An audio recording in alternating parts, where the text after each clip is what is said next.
अच्छे व्यक्ति को समझने के लिए अच्छा हृदय चाहिए, ना कि अच्छा दिमाग।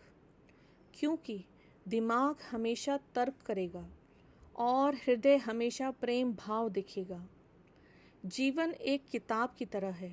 किसी पन्ने पर खुशी है, किसी पन्ने पर गम है, किसी पन्ने पर उत्साह। लेकिन यदि हम अपने जीवन में पन्ने ही नहीं पलटेंगे तो कभी जान नहीं पाएंगे कि अगले पन्ने पर क्या है। ज़माने से शिकायत न करें, बल्कि खुद को बदलें। क्योंकि पाँव की गंदगी से बचाने का तरीका जूता पहनना है, ना कि सारे शहर में कालीन बिछाना। नमस्कार, मैं सीमा भसीन आज आप सभी के लिए एक बहुत ही खूबसूरत प्रसंग लेकर उपस्थित हुई हूँ, जिसका शीर्षक है कलयुग के मनुष्य को कृष्ण से भी अधिक कठोर होना होगा। तो चलिए शुरू करते हैं। महाभारत युद्ध समाप्त हो चुका था। युद्ध भूमि में यंत्र तंत्र, योद्धाओं के फटे वस्त्र, मुकुट, टूटे शस्त्र, टूटे रथों के चक्के, छज्जे आदि बिखरे हुए थे और वायुमंडल में पसरी हुई थी घोर उदासी। गिद्ध, कुत्ते, सियारों की उदास और डरावनी आवाज़ों के बीच उस निर्जन हो चुकी उस भूमि में द्वापर का सबसे महान योद्धा भीष्म शरशय्या पर पड़े सूर्य के उत्तरायण होने की प्रतीक्षा कर रहे थे, अकेले, असहाय।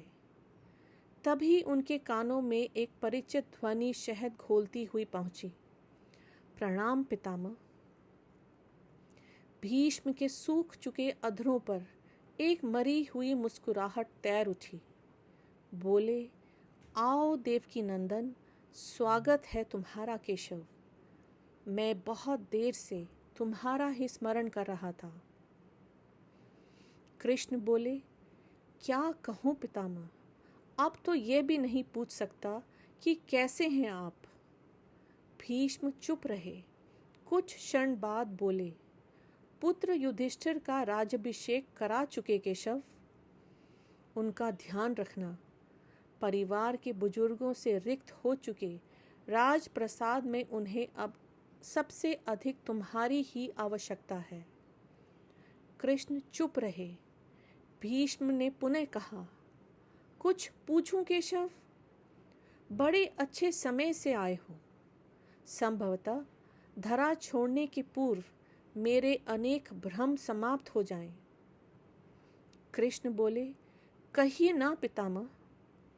एक बात बताओ प्रभु, तुम तो ईश्वर हो ना?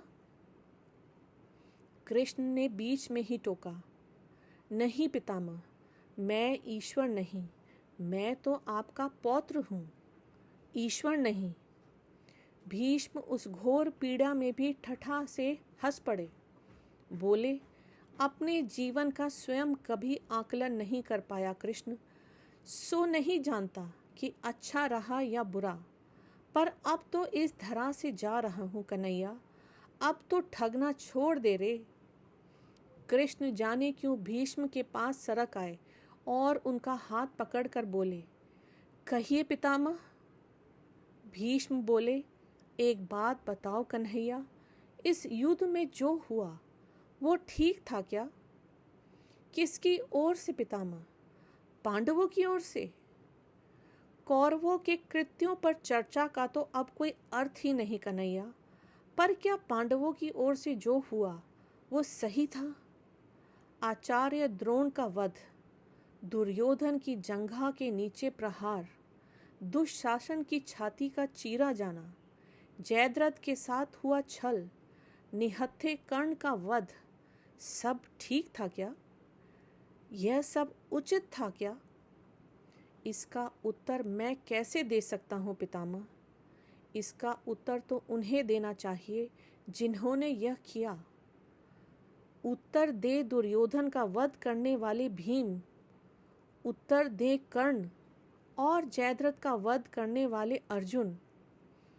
मैं तो इस युद्ध में कहीं था ही नहीं पितामह। अभी भी छलना नहीं छोड़ोगे कृष्ण? अरे, विश्व भले कहता रहे कि महाभारत को अर्जुन और भीम ने जीता है, पर मैं जानता हूँ कन्हैया कि यह तुम्हारी और केवल तुम्हारी विजय है। मैं तो उत्तर तुम ही से पूछूंगा कृष्ण। तो सुनिए पितामह, कुछ बुरा नहीं हुआ, कुछ अनैतिक नहीं हुआ, वही हुआ जो होना चाहिए। यह तुम कह रहे हो केशव? मर्यादा पुरुषोत्तम राम का अवतार कृष्ण कह रहा है। यह छल तो किसी युग में हमारे सनातन संस्कारों का अंग नहीं रहा, फिर यह उचित कैसे गया? इतिहास से शिक्षा ली जाती है पितामह, पर निर्णय वर्तमान की परिस्थितियों के आधार पर लेना पड़ता है।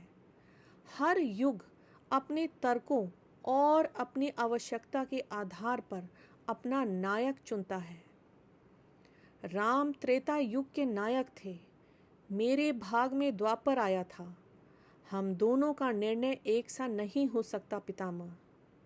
नहीं समझ पाया कृष्ण, तनिक समझाओ तो। राम और कृष्ण की परिस्थितियों में बहुत अंतर है पितामह। राम के युग में खल चरित्र भी रावण जैसा शिव भक्त होता था। तब रावण जैसी नकारात्मक शक्ति के परिवार में भी विभीषण जैसे संत हुआ करते थे। तब बलि जैसे खल चरित्र के परिवार में भी तारा जैसी विदुषी स्त्रियां और अंगद जैसे सज्जन पुत्र होते थे। उस युग में खल चरित्र भी धर्म का ज्ञान रखता था, इसीलिए राम ने उनके साथ कहीं छल नहीं किया। किंतु मेरे युग के भाग में कंस, जरासंध, दुर्योधन, दुशासन, शकुनी, जयद्रथ जैसे घोर पापी आए हैं। उनकी समाप्ति के लिए हर छल उचित है पितामह। पाप का अंत आवश्यक है पितामह, वह चाहे जिस विधि से हो।